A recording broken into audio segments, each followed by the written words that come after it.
Picture this. You are wading through torch-lit corridors that smell of damp parchment and fever sweat, your boots clicking on marble veined like drowned bone. At the far end, a pair of gilded doors hangs ajar, exhaling a salty breath you swear comes from the sea itself. Step closer. Candle flame shivers.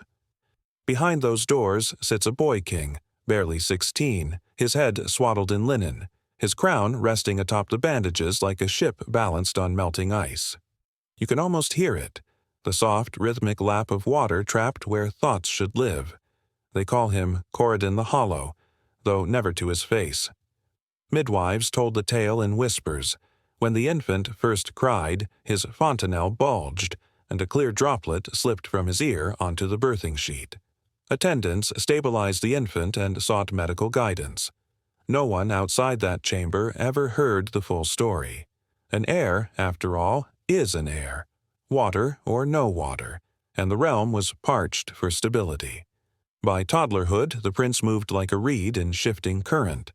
Each misstep rattled goblets, each fall sent shockwaves of rumor through court salons. Tutors blamed weak ankles, astrologers blamed a misaligned comet. The queen, her cheeks the wan hue of candle wax, saw only the grotesque throb at her son's temples and prayed the palace foundations were strong enough to withstand a flood that began inside a child's skull. Summer lengthened, and Corydon's head ballooned.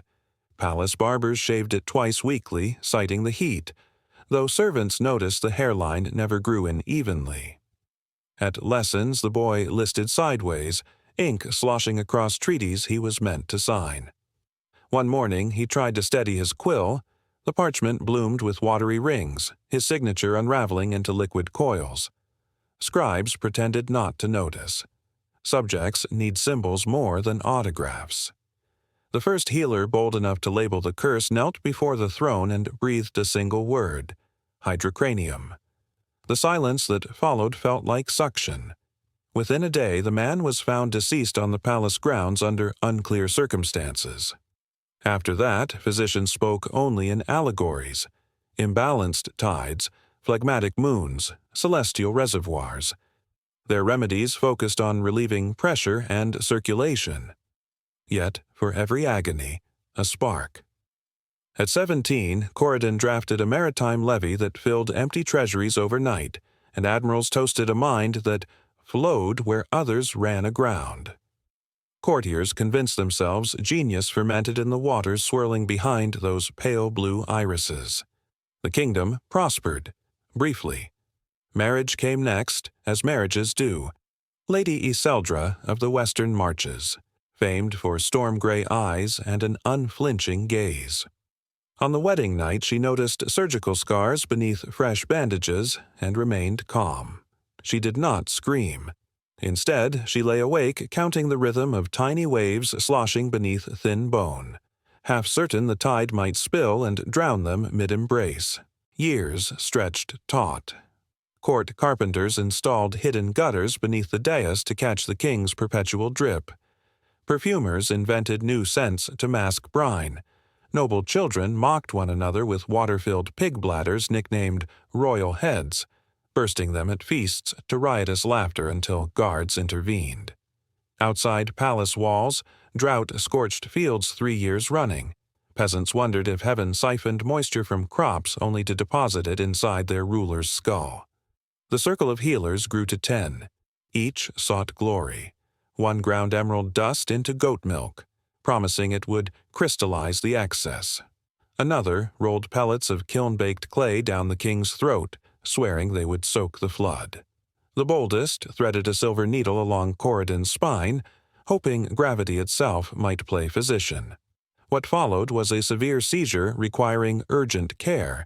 Attendants intervened promptly without vivid description. When the needle withdrew, not a single drop escaped. Water, it seemed, obeyed no law but its own. Between bouts of agony, the king drifted into clairvoyance. He predicted skirmishes months in advance, whispered naval strategies no admiral had dared conceive. Then the pressure rose again, and he retreated into delirium, demanding his chambers be flooded. so the gills beneath my thoughts may open. Servants complied, carpets squelched, mold blossomed in sea-green patches up damask walls. Rumor turned to heresy. The High Inquisitor arrived, trailing iron reliquaries and the smell of scorched herbs. Candle in fist, he circled the royal bed, chanting to expel the aqueous demon. Corydon laughed, a sound like distant surf in a cavern, and chirped, "Exercise the ocean, father, but leave the waves, they are my only country." Pilgrims outside the city claimed fountains now ran salty. Alchemists tested vials and found the rumor true. Famine followed. Tax caravans vanished into bandit-ridden forests. Nobles petitioned for abdication. Conspirators forged manifestos titled "A Kingdom Adrift." The treasurer funneled gold into foreign coffers for safekeeping, sensing collapse. Through it all, Corydon floated between brilliance and drowning, his every breath a tide table none could chart. On the eve of his 27th birthday, Iseldra discovered him before a gilt mirror, fingertips tracing the bulging seam where forehead met crown. "Do you hear it?" he asked. She listened and heard, unmistakably, the hush-swish of surf trapped behind skin. He begged a tale of storms. As she recited legends of leviathans, his pupils drifted like half-sunken moons. By dawn, he no longer recognized her voice. Seizures recurred over time, placing increasing strain on his health and memory. The archbishop proclaimed a kingdom-wide fast. Children went hungry while palace kitchens brewed broths to thicken royal blood. Nothing changed. The water would not retreat. Snow clawed at stained glass. Windows rattling like bones in silver goblets. Beyond the palace walls, torches flickered across ramparts where restless soldiers muttered that a crown too heavy with water could no longer shield the land from steel. Inside, the king drifted between seizure and stupor, each tremor jerking him nearer a precipice no healer could chart. Lady Iseldra kept vigil, her fingers raw from wringing cloths that came away slick and briny, as though she were forever mopping the deck of a sinking ship. In council chambers, nobles whispered coup beneath breath that smoked in the unheated air. They spoke of regency, of discreet retirement, of sending Corydon to a coastal sanatorium, so the sea may comfort him. Yet each proposal drowned in its own cowardice, for every man there feared the same thing, that touching the throne might open a sluice and unleash whatever tide churned within the monarch's head. The whisper of rebellion reached Corydon on a night when fever painted dragons across the rafters. Eyes glassy, he demanded an audience. Servants wrapped him in sable cloaks to hide soaked bandages and half-carried him to the grand hall, whose vaulted roof shimmered with moon-filtered reflections from the glass dome above. The court assembled, expecting a drooling specter. Instead, they found a king radiant with a strange oceanic calm. "You fear the flood," he told them, voice as delicate as frost on brass. "But water remembers its course. Attempt to dam it, and it only seeks a new mouth." He raised a trembling hand. A bead of liquid, clear as polished crystal, slid from his thumb and struck the marble with an audible click. The sound echoed through colonnades like a dropped pearl. No one spoke. No one moved. Then Corydon smiled, a soft, sorrowful curving of lips, and collapsed. Guards rushed forward. Nobles recoiled as though swept by an unseen wave. For 3 days and nights the king remained unresponsive under careful observation. The palace physician attempted cautious pressure relief measures. The intervention had limited effect. On the 4th dawn, Corydon's eyes fluttered, and he whispered one sentence, "The surf is louder underneath." Then silence claimed him. The High Inquisitor returned, clutching reliquaries warm from the forge, convinced a final exorcism might salvage both soul and sovereignty. He pressed a relic to the king's brow. Attendants noted a brief reaction before he became still. Moisture was observed on nearby linens and furnishings. Attendants noted a faint residue and proceeded. Witnesses later swore that, as breath left the monarch, they heard a distant gull cry, though no bird had nested within city walls for decades. Iseldra closed her husband's eyes, only to watch salty tears well anew. She ordered the chamber sealed with wax and stationed 2 trusted matrons inside, tasked with changing linens until the tide finished ebbing. It never completely did. Attendants regularly changed and disposed. Heat of linens. Funeral preparations halted twice. Once when artisans found the death mask mold refused to set on skin perpetually slick, and again when the coffin makers discovered ordinary cedar warped overnight in the outflow's damp.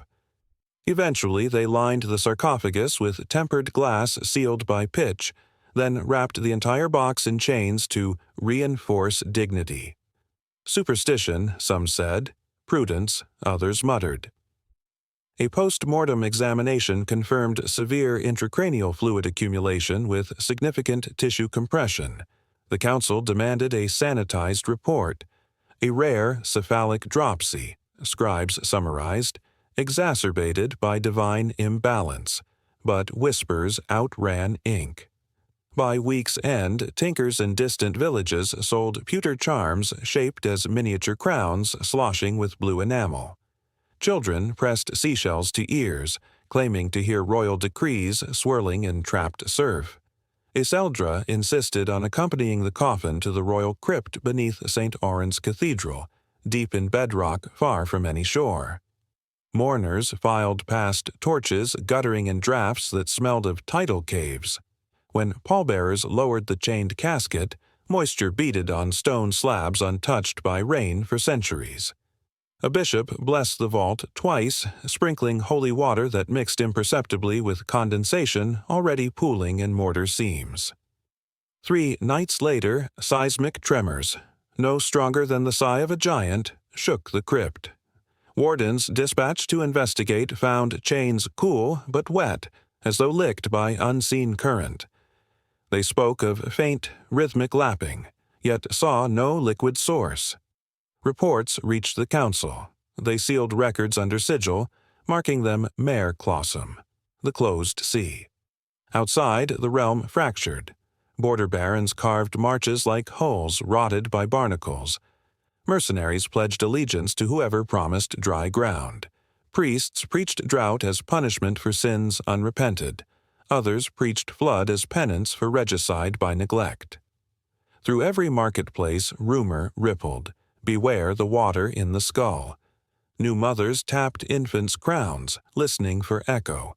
Midwives carried walnut shells filled with sand.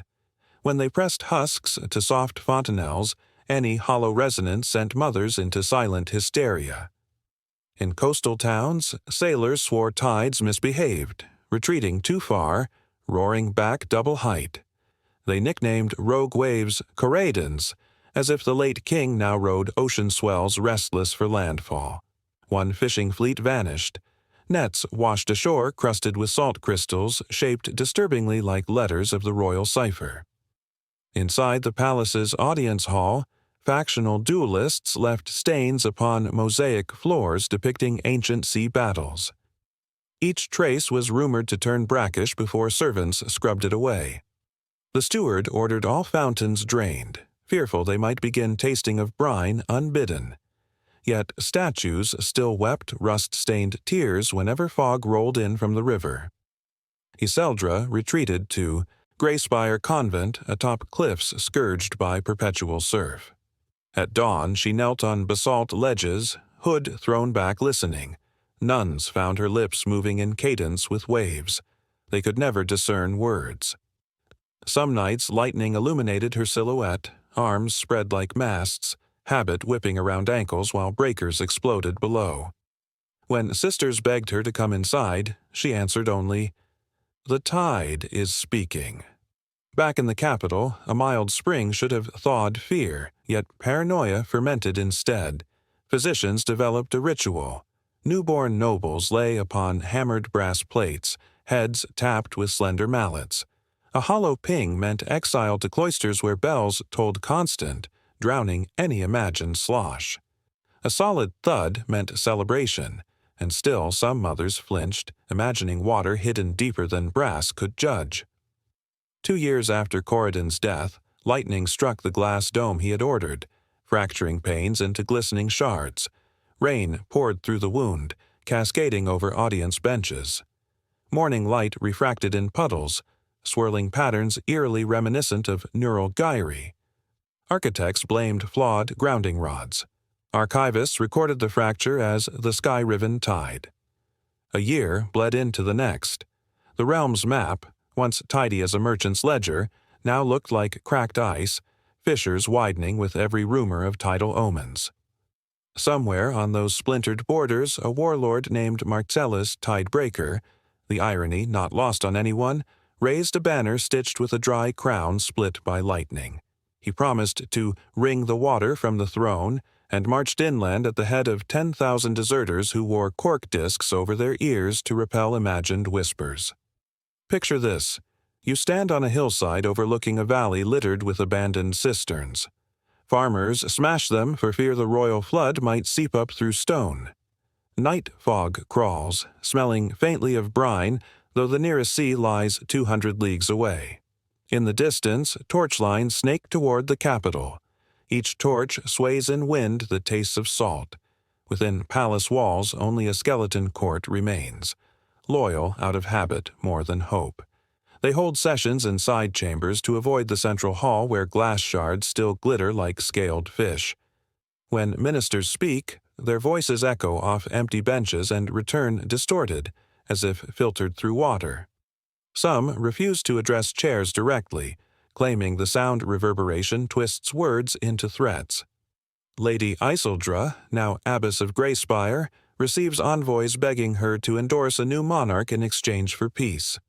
She listens, palms pressed to basalt sill, waves roaring below.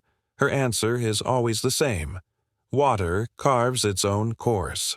The envoys depart unsettled, swearing the sea foam behind her spelled letters none could read. Desperation breeds experiment.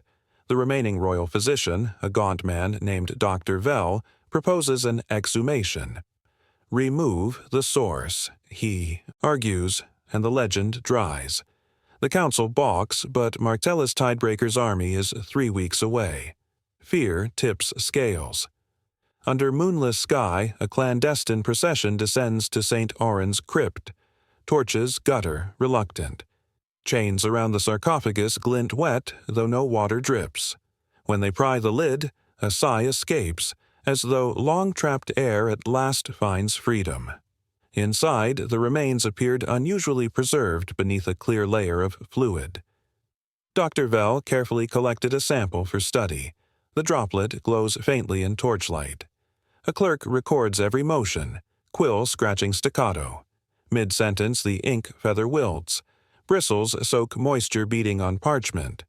Words blur.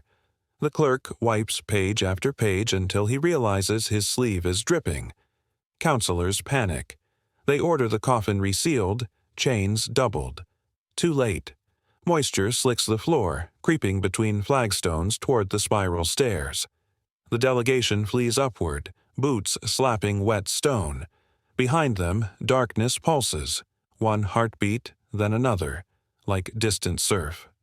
Dr. Vell retreats to his laboratory. He examines the droplet under crystal lenses. Inside, microscopic currents swirl, forming shapes that mimic cerebral folds. He spends days sketching what he sees. Tiny vortices, birthing then devouring themselves. On the fourth dawn, servants found him collapsed at his desk. The examination was discontinued. The capital descends into chaos. Wells bubble brackish. Rainfall turns sporadic yet torrential. Hammering streets, then vanishing for weeks. People speak of phantom tides sloshing through alleyways. At night, lantern light refracts in puddles, casting ripples across walls like shadows of unseen fish. Mothers hush children with new lullabies.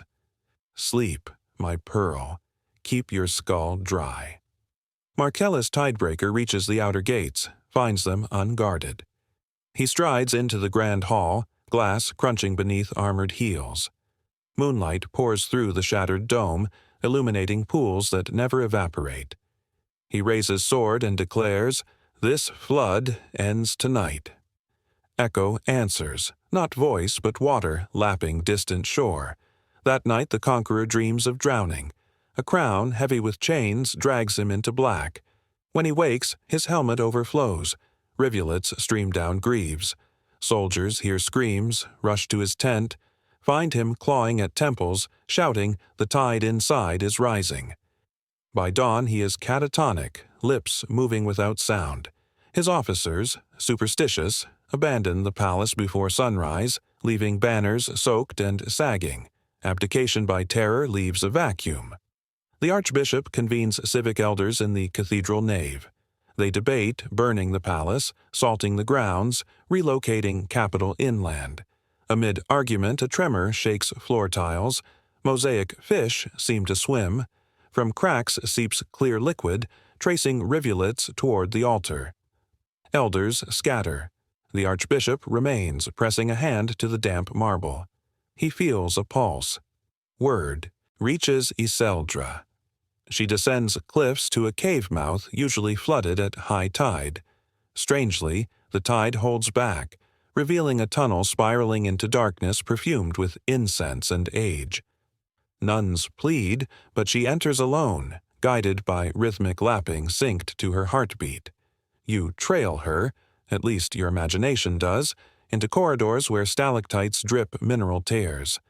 The sound grows louder, merging with whispers that shape her name. At tunnel's end, a subterranean pool shimmers, lit by bioluminescent algae swirling in patterns reminiscent of cortical maps. In the center floats an object, a fragment of the glass dome, edges smoothed by water, etched with the royal cipher. Iseldra kneels. The pool brightens, casting teal luminescence on cavern walls.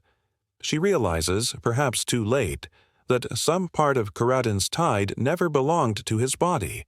It belonged to the earth beneath the palace, to underground seas older than kingdoms. His skull had been vessel and curse, conduit and warning.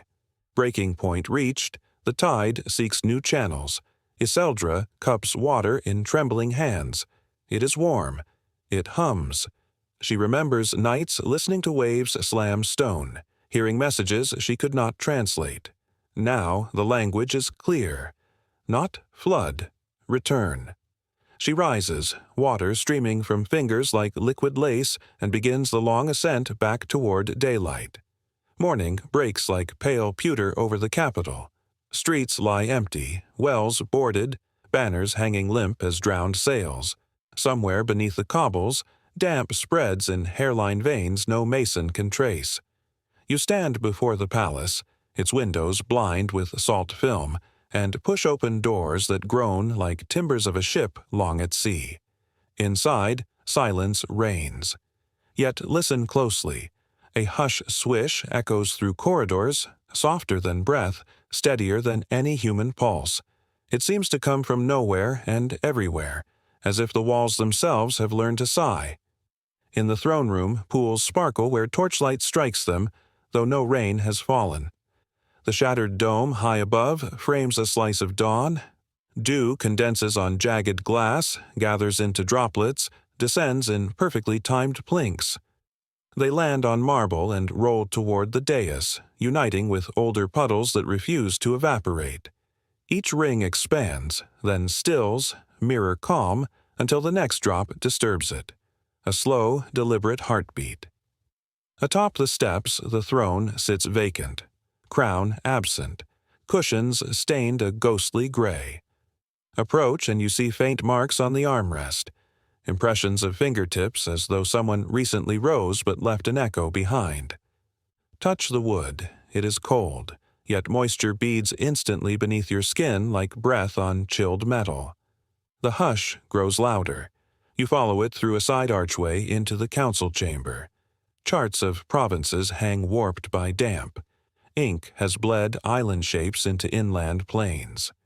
A single parchment remains intact, pinned beneath a crystal paperweight.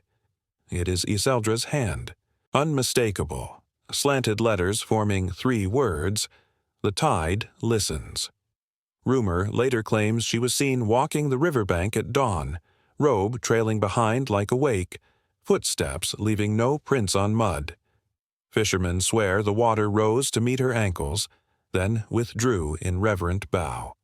No witness can agree on where she went after, only that gulls circled overhead, crying like warped trumpets over empty harbor. By sundown, priests declare an edict. The palace will be abandoned, its grounds consecrated to the element that claimed our sovereign. Citizens quietly accept. Some already fashion small effigies, tiny wooden thrones set afloat on rain barrels, in hopes the restless current will spare their homes. Seasons turn. The realm, pieced together under new banners, moves inland, building capitals on high plateaus where rivers run thin and air tastes of dust. But even there, children wake from nightmares of distant surf pounding against bedroom walls. Midwives still wrap newborn skulls, listening for hollows. Smiths refuse to craft crowns without drainage holes hidden beneath gemstones. And along forgotten coasts, sailors whisper that certain waves arrive without wind, cresting in the shape of a bandaged brow before collapsing into foam. One evening, you return to the abandoned palace, drawn by curiosity or compulsion. Moonlight steeps corridors in silver. The hush swish remains, steady as ever. Kneel beside the largest pool and you will see, not your reflection, but the faint outline of a face below the surface. Eyes closed, lips parted as if mid-command. Disturb the water and the image ripples, yet always reforms, patient as tide. You may flee, most do, yet some linger, mesmerized, fingers hovering inches above the glassy calm. For they feel what Corydon once whispered, that beneath stone and memory lies an ocean older than fear, waiting only for silence to be heard. Water forgets nothing. Power that fails to listen is the first to sink.